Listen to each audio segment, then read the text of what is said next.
Boa tarde a todos. Eu quero que Jesus ele te abençoe. Eu quero que a graça dele seja sobre a tua vida e quero desejar que a paz dele reine no teu coração.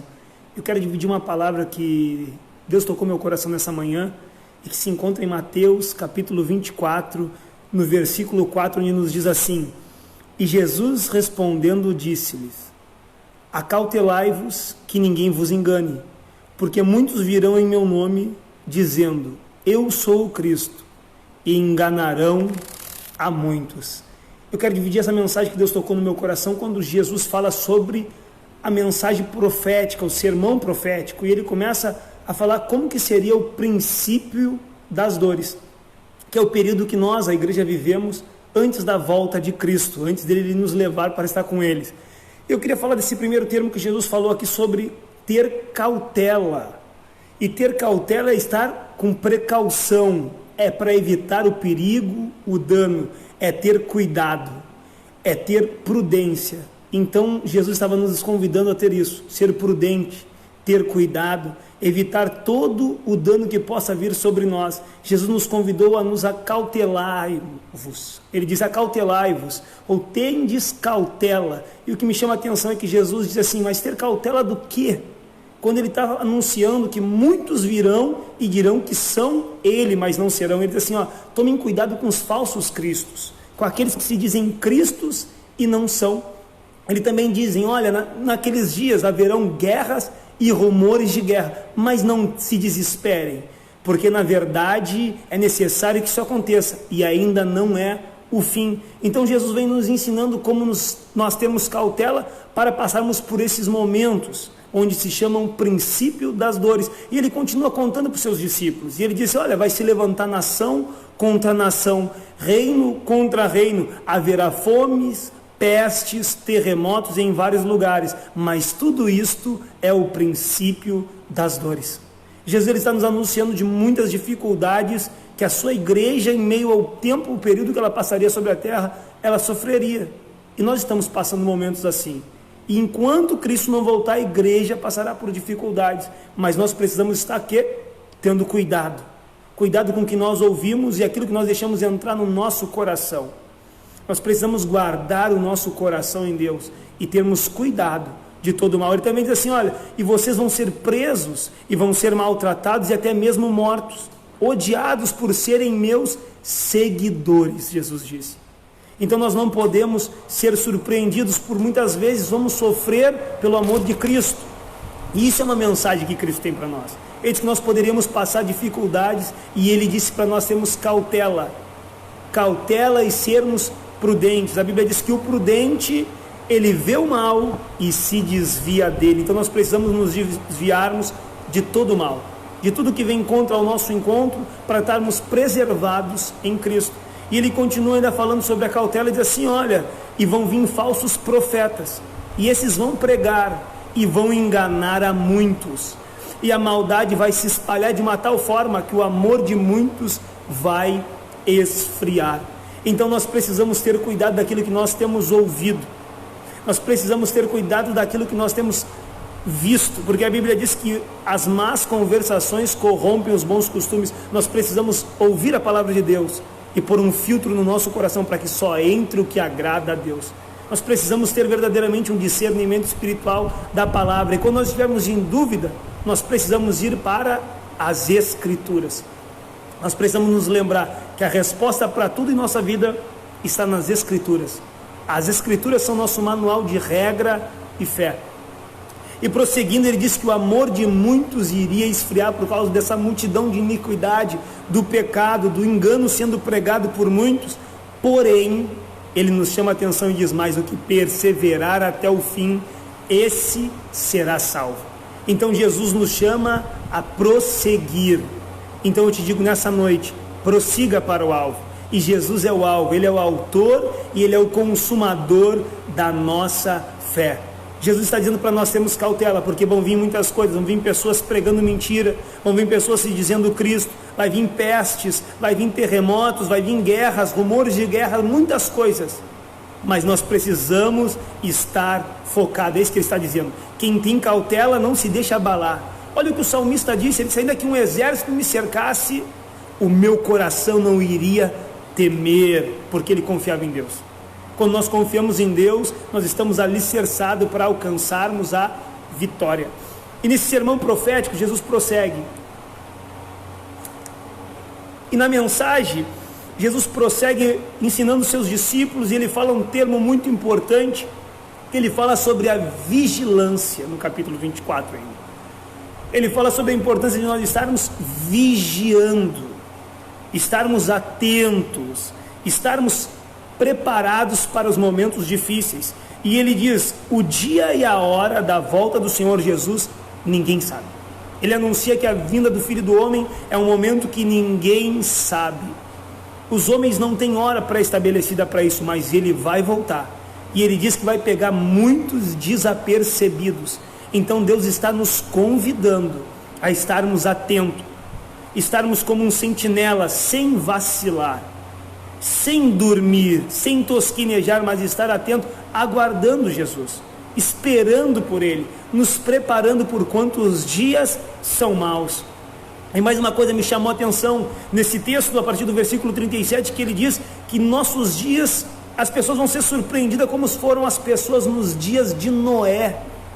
A Bíblia diz que eles estavam vivendo uma vida comum, faziam tudo o que deveriam fazer, casavam, se davam-se em casamento, comiam, bebiam, era uma vida comum como nós vivemos hoje.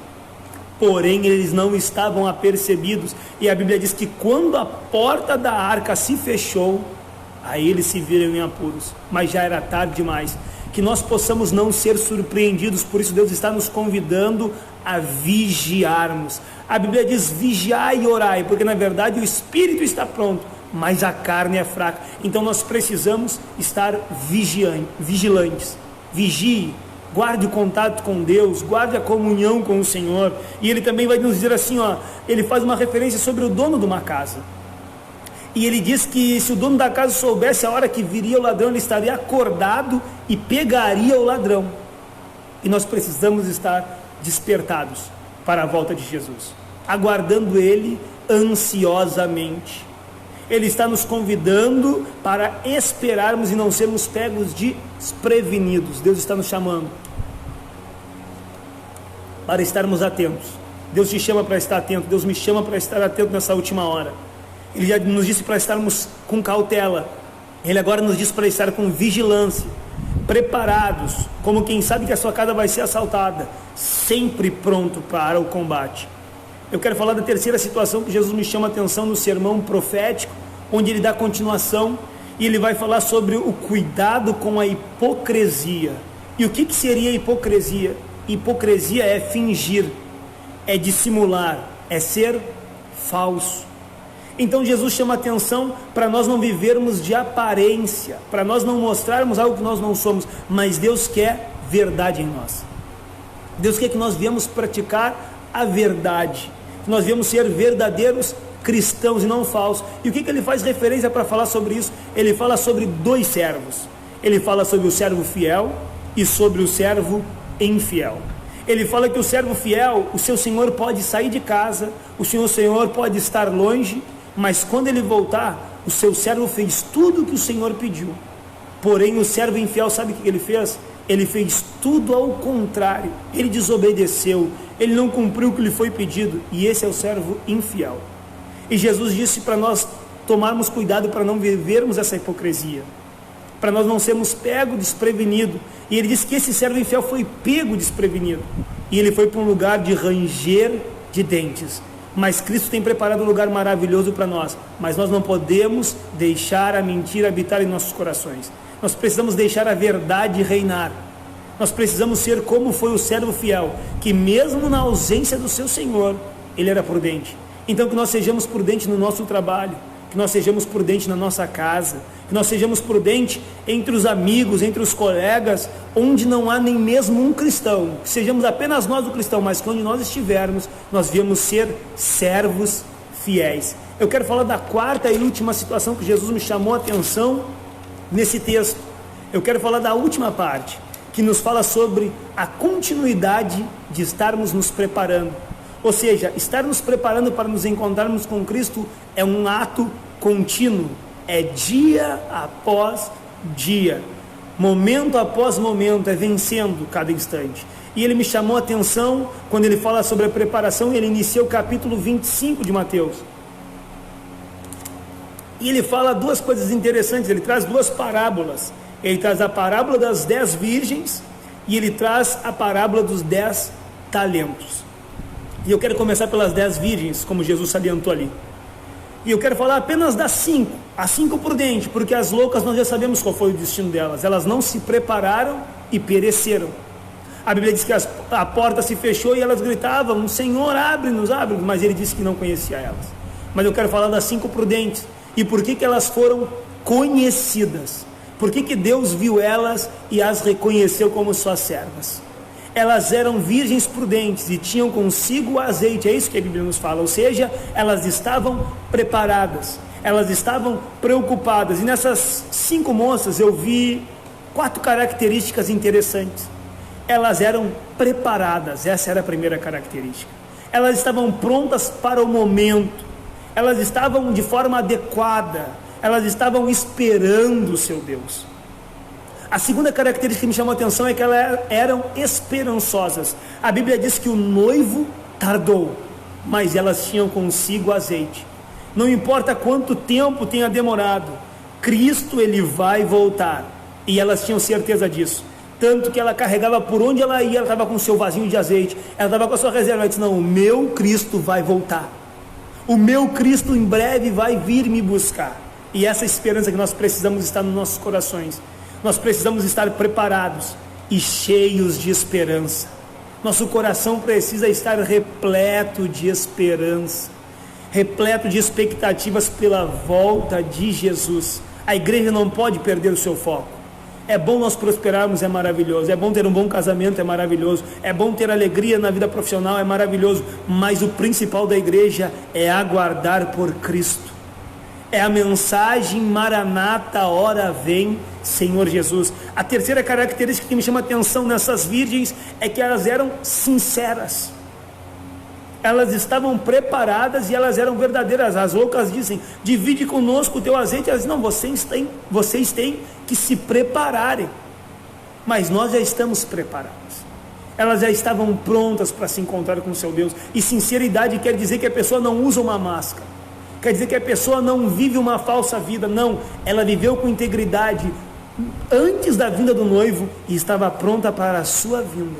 E nós precisamos viver antes da vida de Jesus uma vida agradável aos olhos dele, para que quando ele chegar nós possamos morar com ele, para que ele venha dizer que ele nos conhece e que preparou um lugar maravilhoso para nós. Eu quero falar da quarta característica das virgens prudentes. Elas eram comprometidas. Elas tinham um comprometimento, elas tinham um sentimento de pacto, um sentimento de vínculo, um sentimento de aliança. Elas guardavam aquilo que Deus falou com elas. Cristo falou que viria buscar aquelas virgens, e elas diziam: eu tenho um compromisso de esperar por aquele que disse que vem me buscar. Eu quero dizer, Cristo disse que vem nos buscar, e nós precisamos estar aguardando. Nós precisamos estar esperando ele ansiosamente. Então que nós possamos aprender muito com essas virgens, a sermos preparados, esperançosos, sinceros, comprometidos. E eu termino falando sobre a parábola dos 10 talentos que Jesus encerra. E ele fala sobre os 10 talentos, e ele fala que ele deu 5 talentos para um, 2 para outro e 1 para outro. E o que isso quer dizer para nós? Quer dizer honrar aquilo que Deus tem nos confiado. E Deus tem nos confiado coisas grandes. Seja o talento que Ele tenha te dado, seja o talento que Ele tenha me dado, Ele tem nos confiado. Seja, quem sabe, em socorrer os aflitos com o pão, com uma sopa. Seja, quem sabe, cantar um louvor para uma alma angustiada e aquela alma ser tocada por Cristo. Seja ter uma palavra de consolo. Seja ser uma visita para um enfermo ou para um prisioneiro. Seja o que Deus te entregou, faça, não esconda. A Bíblia diz que o que tinha 5 multiplicou, o que tinha 2 multiplicou, mas o que tinha 1 escondeu o talento. Que coisa triste é esconder aquilo que Cristo tem nos dado. E quantas pessoas têm escondido, têm se envergonhado, têm temido mas Deus tem nos convidado para sermos corajosos. Vamos multiplicar aquilo que Deus tem nos dado. E vamos ter cautela, porque os dias são maus. Vamos ser vigilantes e termos cuidado com a hipocrisia. Não vamos deixar a hipocrisia no nosso coração. E vamos estar continuamente nos preparando. Essa mensagem que Deus colocou no meu coração, e essa mensagem que eu quero que alcance a tua vida, e alcance a tua família, e que ela nos edifique. E que Deus ele nos abençoe e nos guarde. Eu quero fazer uma oração, agradecendo a Deus. Pai, eu quero te louvar e quero suplicar que o Senhor nesses últimos dias nos ajude a ter cautela, nos ajude a guardar o contato contigo, nos ajude a estar, Deus, vigilantes. Pai, nos ajude também, Deus, a ter cuidado com a hipocrisia. Não permita que o mal nem a mentira tome lugar em nossas vidas. E também, Deus, nos ajuda, Senhor, nos ajuda em todas as nossas dificuldades e nos ajuda a estarmos continuamente nos preparando para a tua volta, pois nós te aguardamos. Deus nos abençoe em nome de Jesus. Que Deus te abençoe, que Deus te dê a sua paz e que a paz de Cristo reine na tua vida em nome de Jesus. Amém.